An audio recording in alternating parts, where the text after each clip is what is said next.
याद करो, याद करो।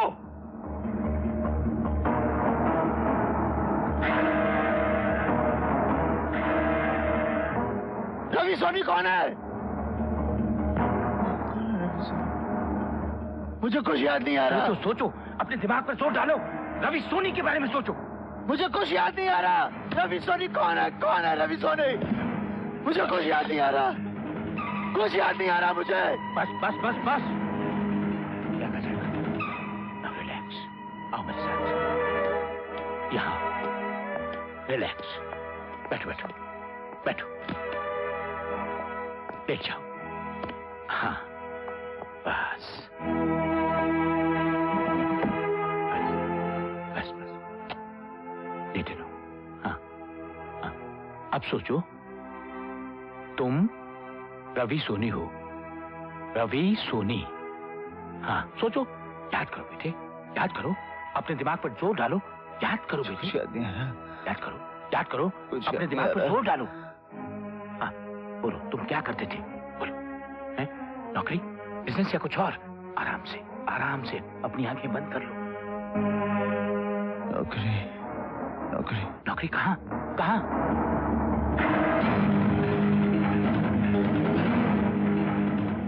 Paper, paper? पेपर किसका? किसका पेपर? बताओ बताओ, किसका पेपर? याद करो, याद करो, किसके लिए काम करते थे? बोलो। इंटरव्यू। इंटरव्यू? किसका इंटरव्यू? इंटरव्यू किसका? किसका? किसका? बोलो। महेंद्र सिंह। महेंद्र सिंह?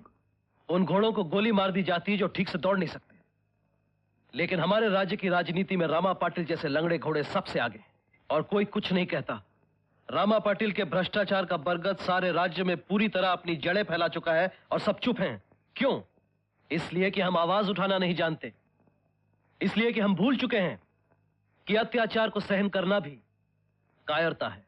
लेकिन यह सिलसिला अब ज्यादा देर नहीं चलेगा। मेरी पार्टी ने फैसला किया है कि अगले इलेक्शन में रामा पाटिल और उसके भ्रष्ट साथियों को पूरी तरह जड़ से उखाड़कर फेंक दिया जाए। शराब बोलता तो ऐसे है जैसे गंगा ना आकर आया हो। रामा पाटिल से बड़ा बदमाश तो नहीं हो सकता। सभी एक जैसे होते हैं रवि।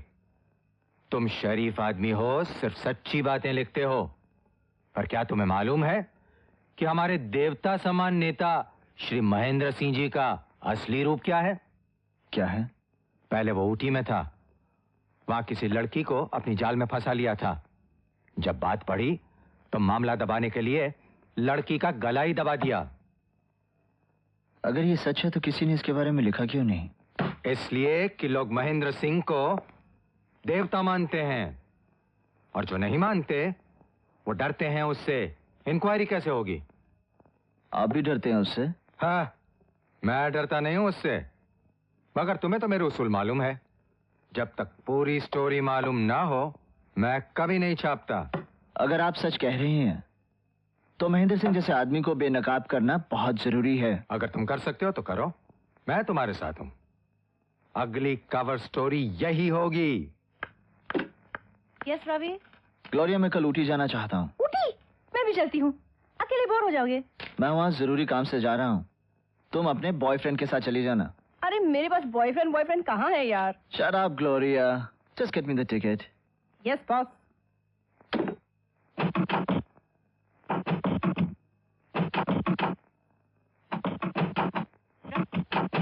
रवि दरवाजा खोलो रवि। रवि! क्या हुआ ग्लोरिया, दरवाजा क्यों तोड़ रही हो? Take it easy. क्या कहा तुमने? Take it easy? पिछले आधे घंटे से दरवाजा पीट पीट के मेरे हाथ टूट गए और तुम कहते हो टेक इट इजी? न जाने इतनी देर में क्या क्या सोचा था मैंने। सुना नहीं तुमने? क्या हो गया था तुम्हें?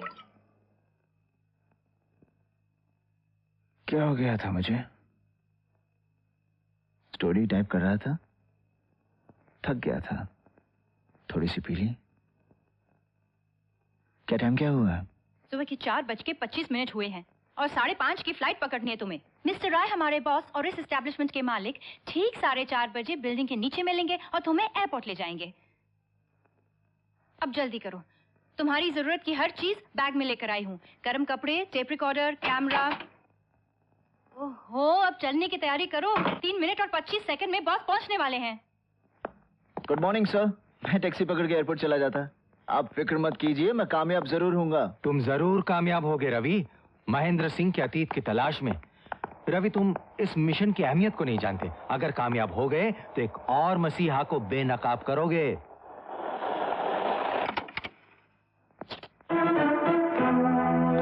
रामा पाटिल जिंदाबाद, रामा पाटिल जिंदाबाद, रामा पाटिल जिंदाबाद, रामा पाटिल जिंदाबाद, रामा पाटिल जिंदाबाद। हाँ, हिंदुस्तान के महान पत्रकार रवि सोनी साहब, भाई हमें तो हमेशा शैतान बनाकर ही पेश किया है आपने। एक बात पूछे भैया? Yes sir. ये सारी रुस्वाइयां, ये सारी तकलीफें हमारी तकदीर में क्यों हैं? सर, तकलीफ आपको मैं नहीं पहुंचाता। आपको तकलीफ होती है सच से, और सच की तरफदारी मैं करता हूँ। वाह वाह वाह, तुम्हारे विरोध से मुझे कोई फर्क नहीं पड़ता पत्रकार। और एक बात बताएं, सच वही नहीं होता जो तुम लिखते हो, और बहुत सी ऐसी सच्चाइयां हैं जो तुम जानते ही नहीं। जो मैं जानता नहीं वो मैं लिखता नहीं, लेकिन जानकर ना लिखूं ऐसा कभी नहीं हो सकता। आपके ये महेंद्र सिंह जी, इनके बारे में भी कभी 2-4 शब्द लिख दिया करो। हर सफेद पोश के गुजरे हुए कल में कुछ ना कुछ काला जरूर होता है। अगर इनके बारे में कुछ मिला तो लिख पाओगे? हैं? मुझे नहीं लगता कि लिख पाओगे।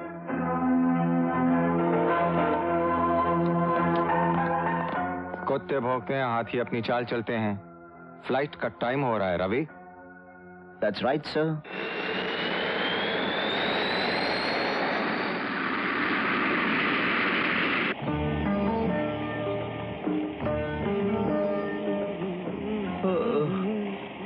अरे यार, कितनी देर है होटल पहुंचने में? बस 2 मिनट साहब, 2 मिनट। अरे यार, पिछले 2 घंटे से 2 मिनट कहीं जा रहे हो? होटल आ ही नहीं रहा। अरे शुक्र करो साहब, अपन 15 मिनट नहीं बोला, वरना आपका परेशानी भी 2 मिनट की बजाय 15 मिनट की तरह लंबा हो जाता। अरे भालू, अरे भालू, अरे भालू यहाँ कैसे आ गया? भालू ने तो आपको नहीं पूछा कि आप यहाँ पे क्या कर रहे हैं? हाँ? कुछ नहीं साहब, कुछ नहीं। हेलो साहब, आपका होटल आ गया। अब आप नहा धो के चैन से आराम कीजिए, और कल सुबह फिर मैं और आप दोनों रोजू की तलाश में सड़क पे। ये लो। क्या कहा आपने? कमरा नहीं है? आप समझे नहीं कि आपकी बुकिंग है मगर कमरा नहीं है। आपका कुछ भी मतलब हो, आप ये कैसे कह सकते हैं कि आपके पास मेरे लिए कमरा नहीं है, जबकि आपके बॉम्बे ऑफिस ने मुझे कंफर्मेशन दिया है। आप समझे नहीं, मुझे कहाँ इससे इनकार है कि आपकी बुकिंग कंफर्म नहीं है मगर कमरा नहीं है। ओह, बुकिंग कंफर्म है लेकिन कमरा नहीं है? नहीं। क्या आप मुझे इसका मतलब समझा सकते हैं? अगर आप समझ गए हो तो। मतलब ही तो आप नहीं समझे। समझाइए। कमरे में कोई है। ओह, मेरे कमरे में कोई और है? हाँ, अब समझे आप। क्या है कि और कोई दूसरा कमरा हमारे पास नहीं है। और दूसरा कमरा नहीं है? अच्छा। इसलिए हम चाहते हैं कि आप इसलिए आप चाहते हैं कि मेरी बुकिंग कंफर्म होते हुए भी मैं बाहर जंगल में सारी रात भालू के साथ गुजारूं? वो हम ये नहीं चाहते। हम तो ये चाहते हैं, हम अपना ये डाइनिंग हॉल आपको दे देना चाहते हैं। ओहो, आप मुझे इतना बड़ा कमरा देंगे? हाँ। आज की रात आप यहाँ सो जाइए, कल सुबह तक मैं कुछ ना कुछ बंदोबस्त आपके लिए कर दूंगा। अच्छा, आप ये बताइए। हाँ बोलिए। मेरे पास कौन सा कमरा है? है नहीं, था कौन सा था? 17 था। 17। लेकिन हम नहीं है। 17। लेकिन अब वो नहीं है। देखिए देख कहाँ जा रहे हैं। देखिए आप वहाँ मत चाहिए, मैं मर जाऊंगा। देखिए सुनिए, आप समझे नहीं। देखिए मत तोड़िए, दरवाजा क्यों तोड़ रहे हैं आप? देखिए वहाँ मत चाहिए, मर जाऊंगा मैं। सुनिए, हाय। अंदर मत जाइए। देखिए सुनिए, ये क्या उछाल रहे हैं आप? ये क्या कर रहे हैं आप? ये क्या कर रहे हैं आप? Excuse me. Hello, excuse me. आप कौन हैं और मेरे बिस्तर में क्या कर रहे हैं?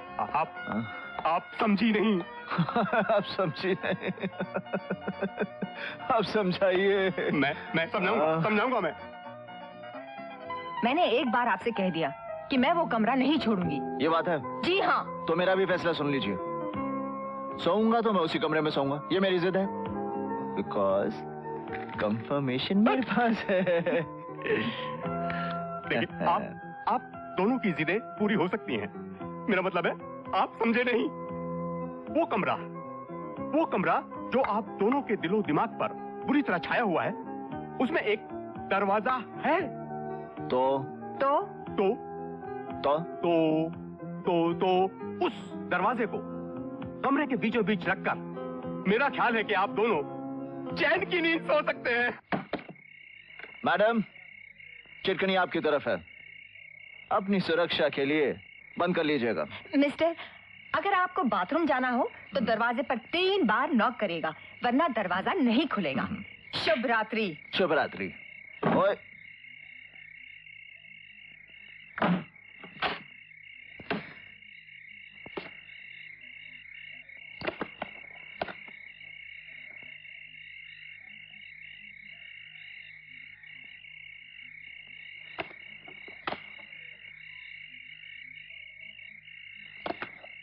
मैडम, आप जरा लाइट ऑफ कर देंगी? हमें रोशनी में नींद नहीं आती। मैडम, मुझे अंधेरे में सोने की आदत नहीं है। तो इसका मतलब है कि एक को सोना पड़ेगा और दूसरे को। आप जागिए, मैं तो सोती हूँ।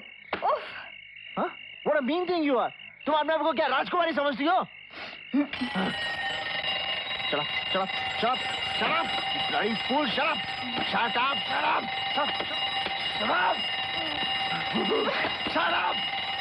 Bloody fool, you shut up. जाएंगे, shut up.